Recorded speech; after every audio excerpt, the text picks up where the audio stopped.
नमस्कार, आप देख रहे हैं सबसे बड़ा मुद्दा। मैं हूं आपके साथ राहुल राजपूत। भारत नेपाल सीमा पर पिछले कुछ सालों में मुस्लिम आबादी काफी तेजी से बढ़ी है। उत्तर प्रदेश सरकार को भेजे गए सुरक्षा एजेंसियों की खुफिया रिपोर्ट की अगर माने तो खास तौर पर भारत नेपाल सीमा के महाराजगंज, सिद्धार्थनगर, बलरामपुर, श्रावस्ती और बहराइच में नेपाल सीमा से सटे भारतीय इलाकों में गांव और कस्बों में हजारों की संख्या में मुस्लिमों ने जमीन खरीदी है और यहां की नागरिकता बनवाकर व्यवसाय शुरू कर दिया है। इसी तरह पिछले दिनों गाजियाबाद से भी रोहिंग्या रिफ्यूजी को बसाने की खबरें आती रही। सवाल उठता है, यूपी में रिफ्यूजी को बसाने की साजिश किसकी? गोरखपुर टू गाजियाबाद रोहिंग्या वाला सियासीवाद। घुसपैठी मुसलमान किसके मेहमान? घुसपैठियों को बसाने के पीछे क्या वोट बैंक पॉलिटिक्स है? शहरों में अचानक कैसे हुआ मुस्लिम आबादी में इजाफा?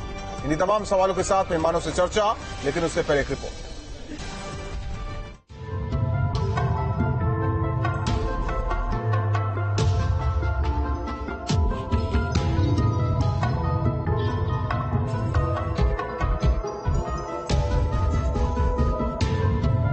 भारत नेपाल सीमा एक संवेदनशील सीमा है। इस सीमा पे यदि किसी प्रकार की डेमोग्राफी की चेंज हो रही है तो ये चिंतनीय विषय है। बाहरी देशों से कहीं रोहिंग्या मुसलमान या अन्य लोग आकर के तो नहीं बस रहे हैं। भारत के विरुद्ध एक संगठित गिरोह भी कायम कर रहे हैं, जिससे भारत के सुरक्षा को बहुत ही खतरा है। ये आशंका है, ये चिंता है और ये सवाल भी है। सवाल, क्या भारत नेपाल सीमा पर कोई बड़ी साजिश रची जा रही है? क्योंकि न्यूज स्टेट के हाथ लगी कुछ खुफिया जानकारी ऐसा ही इशारा कर रही है। भारत नेपाल सीमा पर आबादी का खेल। सीमा पर बढ़ रही है मुस्लिम आबादी। 5 साल में तेजी से बढ़ा मुस्लिमों का ग्राफ। डेमोग्राफिक चेंज, इस शब्द को आप भी समझ लीजिए। इसका मतलब होता है जनसंख्या में बदलाव होना, और एक ऐसा ही बदलाव पिछले कुछ सालों से भारत नेपाल बॉर्डर पर भी सामने आया है। पिछले 5 साल में मुस्लिम मतदाताओं की संख्या करीब 623 से बढ़कर 958 हुई है। इन सब बातों को संज्ञान में लिया गया है और बाहर से आने वाले मुस्लिमों पर, मुस्लिम जनसंख्या पर, लोगों पर विशेष नजर रखी जा रही है। इस विषय में सुरक्षा एजेंसियों को जांच करनी चाहिए और यदि वो उनको पाया जा रहा है कि डेमोग्राफी में सब्सटेंशियली चेंज हो रहा है तो उनको ये पता लगाना चाहिए कहीं इसमें कोई विदेशी साजिश तो नहीं है। भारत नेपाल सीमा से जुड़े गांवों और कस्बों में हजारों की संख्या में मुस्लिमों की जमीन खरीदने के दस्तावेजों ने अधिकारियों के माथे पर भी बल डाल दिए हैं। महाराजगंज, सिद्धार्थनगर, बलरामपुर, श्रावस्ती और बहराइच में पिछले 5 सालों में मुस्लिम आबादी में भारी इजाफा हुआ है। नौतनवा कस्बे के बहादुर शाह जफर नगर, बिस्मिल नगर, मौलाना आजाद नगर, परसोहिया जैसे मोहल्ले में पिछले कुछ सालों में नेपाल से आकर काफी संख्या में मुस्लिमों ने जमीनें खरीदी हैं। इन लोगों ने अपना भारतीय आधार तक बनवा लिया है। हालांकि अब खुलासे के बाद जांच भी हो रही है तो स्थानीय लोगों में इसे लेकर चिंता भी है। ये समस्या सिर्फ गोरखपुर में है ऐसा नहीं है। कई मौकों पर गाजियाबाद में रोहिंग्याओं को अवैध रूप से बसाने की खबरें आती रही हैं। लोनी विधायक नंद किशोर गुर्जर अवैध जमीनों पर बांग्लादेशी आतंकवादी और रोहिंग्याओं को बसाने का आरोप लगा रहे हैं। प्रशासन रोहिंग्या मुसलमानों को लेकर अलर्ट पर है और जांच का एक पहलू इस बात पर भी रहने वाला है तो बढ़ती इस आबादी के पीछे कोई साजिश तो नहीं। गाजियाबाद से हिमांशु के साथ भारत नेपाल बॉर्डर से दीपक श्रीवास्तव, टीम न्यूज स्टेट। और हमारे साथ मेहमान जुड़ चुके हैं। सबसे पहले परिचय करवा दे। महंत राजू दास जी, हिंदू धर्म गुरु, हाफिज नूर अहमद साहब, मुस्लिम धर्म गुरु, भुवन जोशी जी, प्रवक्ता समाजवादी पार्टी, एसएन सिंह जी, प्रवक्ता बीजेपी। आप सभी मेहमानों का स्वागत है। साथ ही साथ हमारे सहयोगी दीपक श्रीवास्तव गोरखपुर से जुड़ रहे हैं। लेकिन सबसे पहले रुक करेंगे एसएन सिंह जी।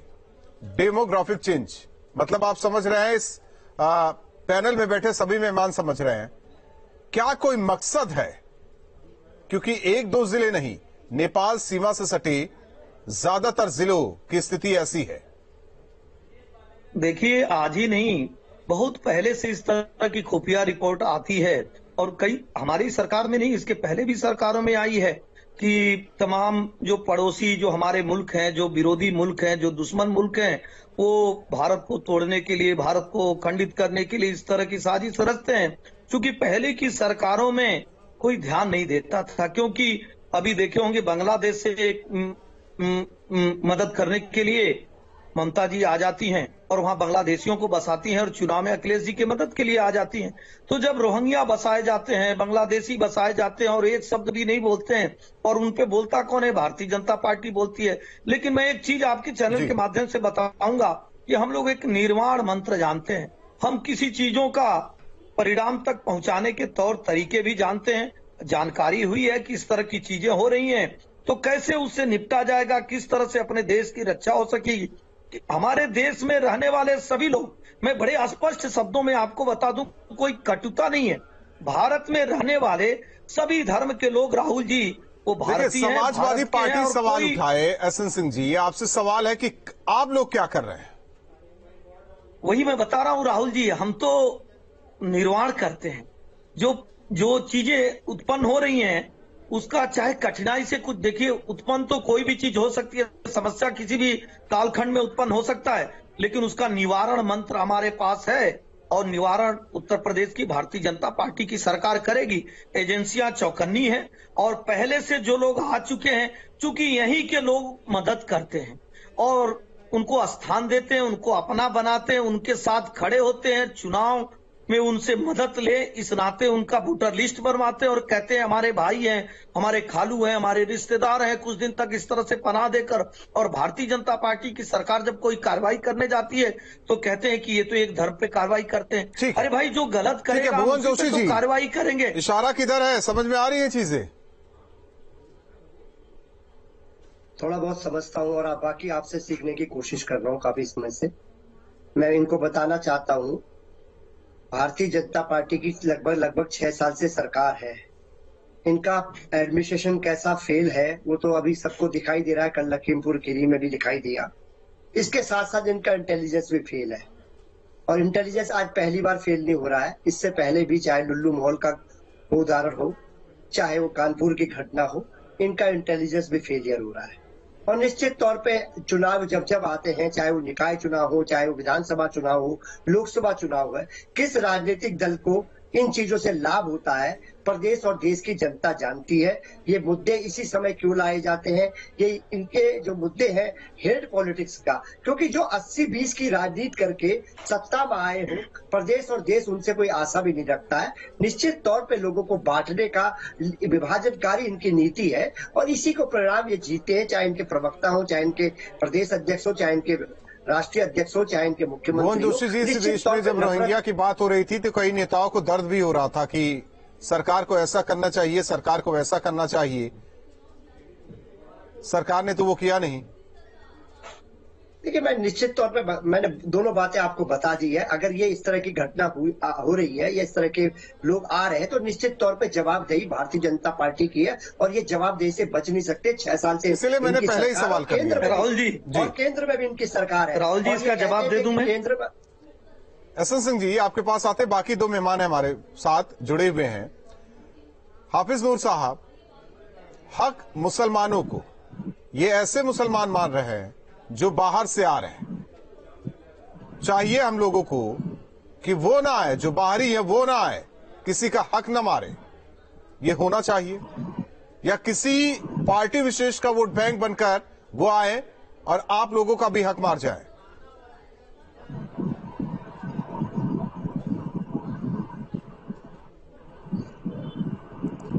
हाफिज नूर साहब, आवाज आ रही है आपको?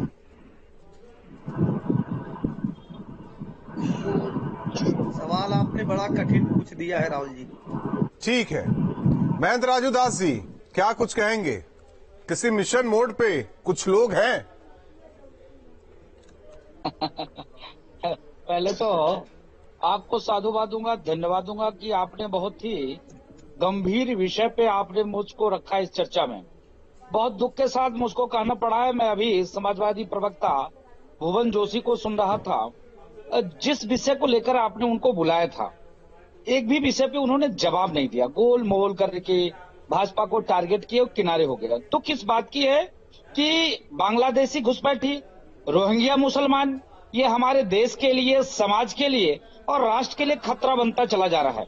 कुछ तथाकथित नेता है जो अपना वोट बैंक साधने के लिए, निजी स्वार्थ के लिए इन लोगों के आधार कार्ड, वोटर आईडी बनाकर इसका लाभ लेने का कोशिश करते हैं, लेकिन क्षणिक लाभ के लिए देश के साथ, संस्कृति के साथ और हिंदुस्तान के साथ इस प्रकार से खिलवाड़ करना बहुत ही दुखद है और निंदनीय है। मैं बीजेपी के प्रवक्ता महोदय यहाँ पर बैठे हुए हैं, उनसे विनम्र अपील करेंगे कि देश के यशस्वी प्रधानमंत्री और माननीय उत्तर प्रदेश के माननीय मुख्यमंत्री योगी आदित्यनाथ जी महाराज दोनों को गंभीरता पूर्वक लेकर, और उत्तर ही प्रदेश नहीं पूरे देश में कई करोड़ से ज्यादा रोहिंग्या मुसलमान और बांग्लादेशी घुसपैठी हैं जो लगातार ये देश तोड़ने की साजिश, उसके साथ साथ तमाम आपराधिक गतिविधियों में ये लोग शामिल हैं और अपराध करते भी हैं।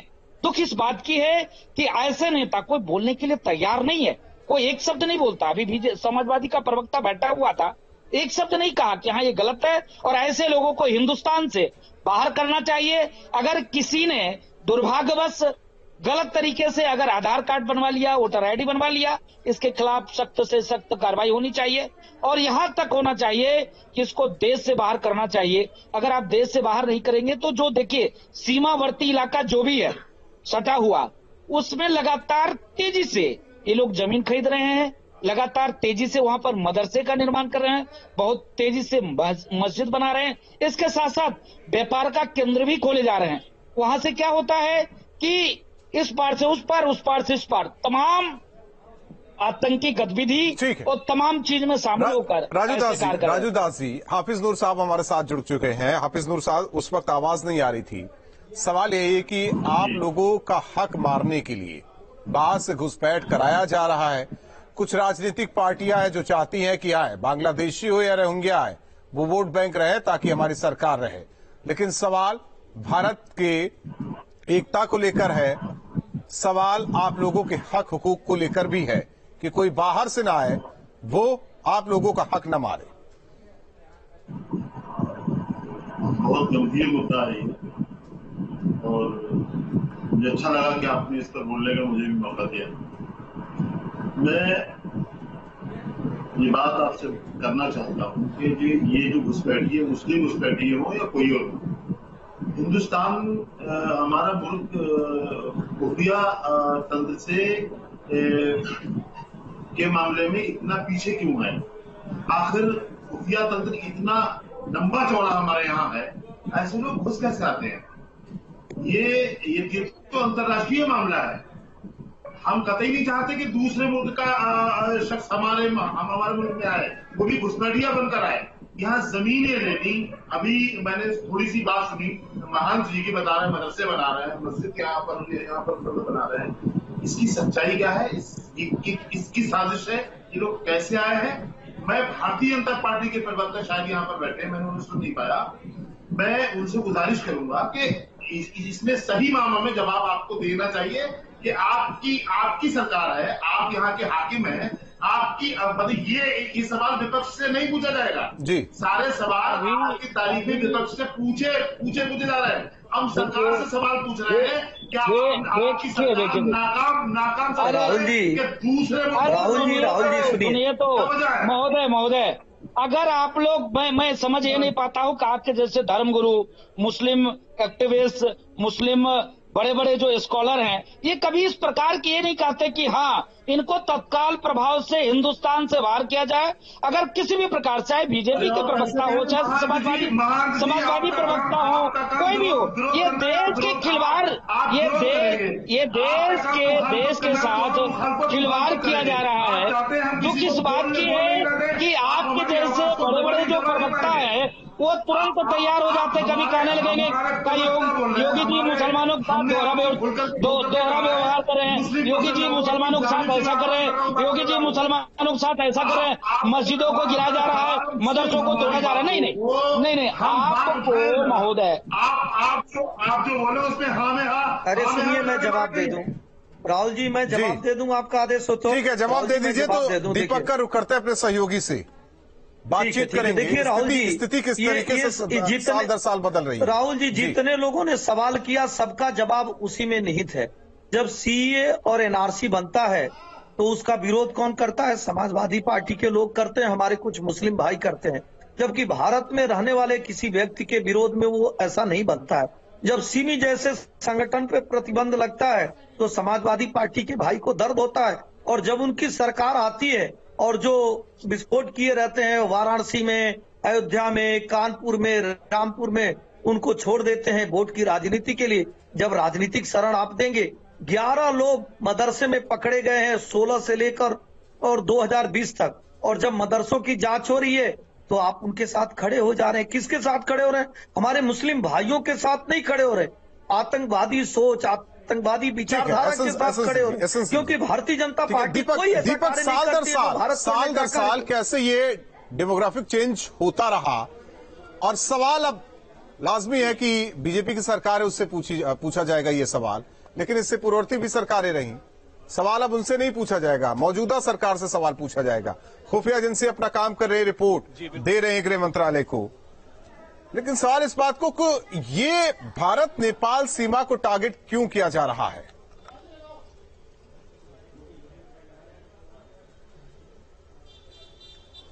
देखिए राहुल, थोड़ा सा हमें 2 दशक पहले इसके लिए जाना होगा। 90 के दशक के बाद से भारत नेपाल सीमा पर धीरे धीरे घुसपैठ की जो शुरुआत थी वो हुई थी, और यही कारण है कि खुफिया रिपोर्टों के आधार पर उस समय की जो बीजेपी की सरकार थी 2003 में उसने नौतनवा जो भारत नेपाल सीमा पर कस्बा है वहां पे एक विशेष कार्ड की व्यवस्था, जो हम आधार कार्ड आज देख रहे हैं, उसी तरह का एक प्रारूप 2003 में बीजेपी की सरकार ने शुरू किया था। पायलट प्रोजेक्ट वहां पे बहुउद्देशीय पहचान पत्र उसका नाम था, और वहां पे सक्सेस हुआ था। लेकिन बाद में जब सरकार बदल गई तो उस योजना को ठंडे बस्ते में डाल दिया गया।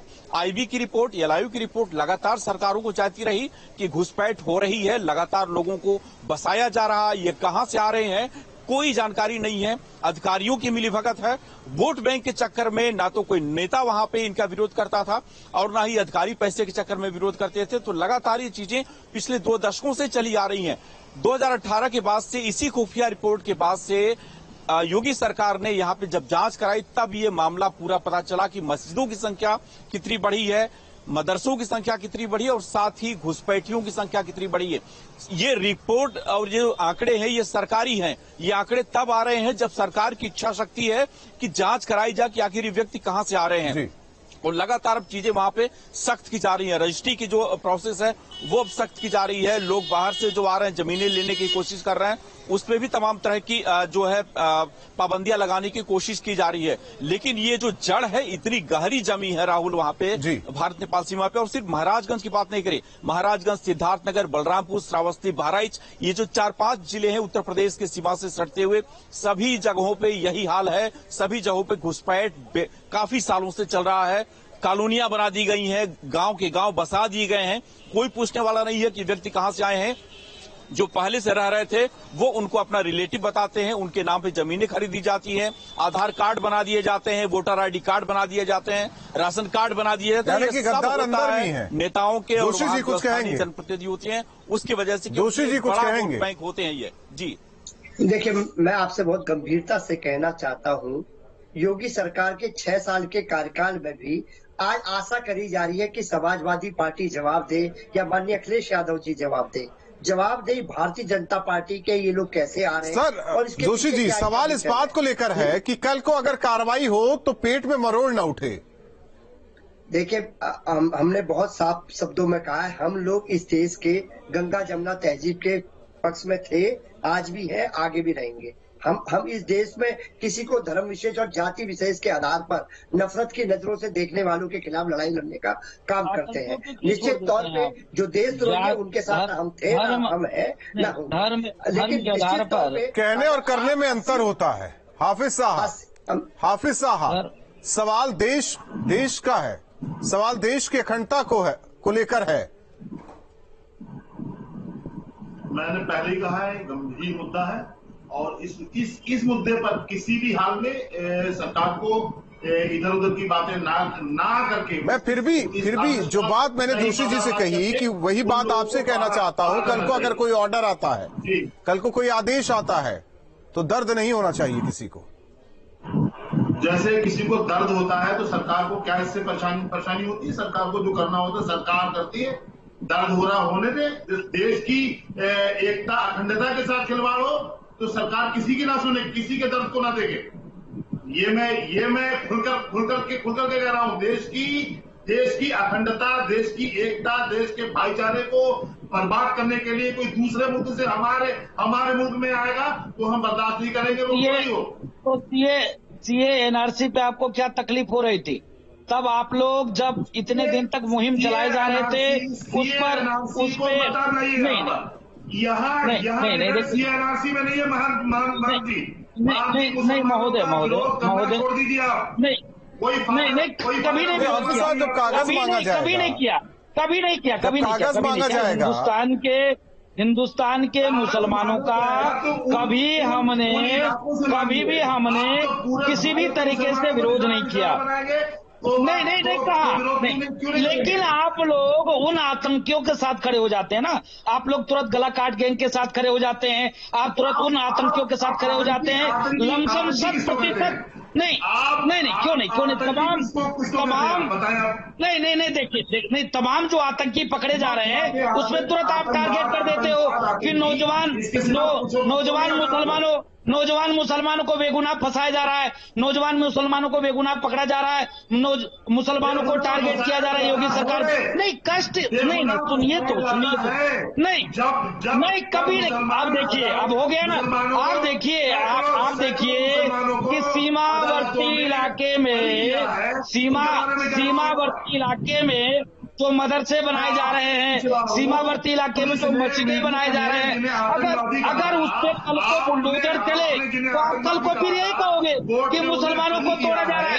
जो कोर्ट ने बरी हो गया उनकी 16 आप देखो ये नहीं, आप देखो कोर्ट ने फांसी की सजा दी और समाजवादी सरकार ने उसको छोड़ दिया। समाजवादी सरकार उसको छोड़ेगा का नहीं देखिए, तो समाजवादी सरकार उसको छोड़ने की कार्य किया, लेकिन आज कोर्ट ने उसको फांसी की सजा भी दी। लेकिन आप चारों मेहमानों का बहुत बहुत धन्यवाद। दीपक आपका भी बहुत बहुत धन्यवाद जानकारी देने के लिए। लेकिन जिस तरीके से भारत नेपाल सीमा पार खासकर 4-5 जिलों में लगातार डेमोग्राफिक चेंज हो रहा है, यानी कि यहाँ घुसपैठ कर रहे हैं। सवाल इस बात को लेकर है कि खुफिया एजेंसियां लगातार रिपोर्ट दे रही है, आने वाले दिनों में कार्रवाई भी हो सकती है, लेकिन इसे किसी धार्मिक चश्मे से ऐसी कार्रवाई को न देखा जाए ये बेहतर होगा। हालांकि पक्ष का अपना आरोप है, विपक्ष का अपना आरोप है।